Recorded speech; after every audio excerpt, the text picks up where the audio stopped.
சிங்கம்புணரி அருள்மிகு சேவுகப் பெருமாள் ஐயனார் ஆலய வைகாசி பிரமோற்சவ விழா துவக்கம். ஸ்ரீ விநாயகர் சந்திவீரன்குடம் எழுந்தருளல் நிகழ்வு பக்தர்கள் முன்னிலையில் வெகு விமர்சையாக நடைபெற்றது. பாரம்பரிய மாட்டு வண்டியில் அலங்கரிக்கப்பட்ட மாடுகள் பூட்டப்பட்ட ரதத்தில் ஸ்ரீ விநாயகர் மலர் பல்லக்கில் எழுந்தருளி புறப்பட்டார்.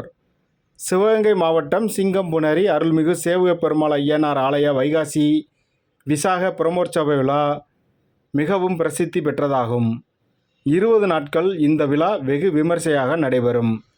இந்த விழாவில் முதல் 10 நாட்கள் விநாயகர் சந்திவீரன்குடம் எழுந்தருளி அங்கு சிங்கம்புணரியில் பிறந்து வளர்ந்த பெண் குழந்தைகளுக்கு ஆசி வழங்க சந்திவீரன்குடம் எழுந்தருளினார். அதற்காக பாரம்பரிய மாட்டு வண்டியில் அலங்கரிக்கப்பட்ட மாடுகள் பூட்டப்பட்ட ரதத்தில் ஸ்ரீ விநாயகர் மலர் பல்லக்கில் எழுந்தருளி புறப்பட்டார்.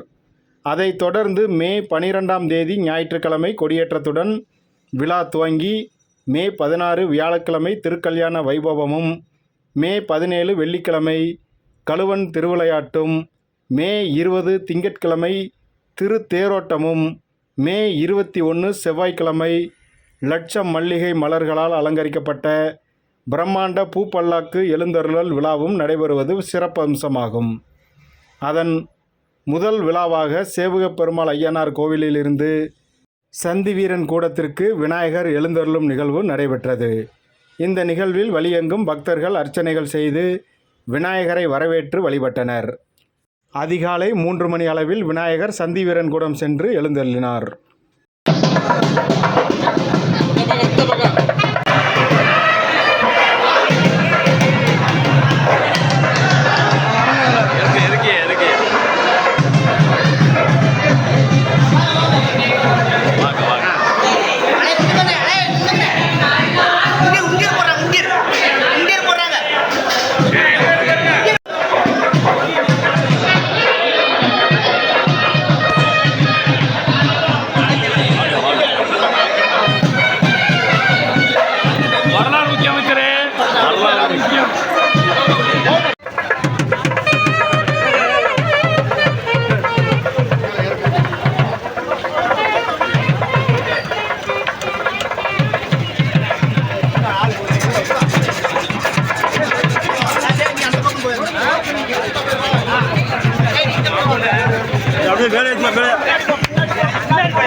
லாரி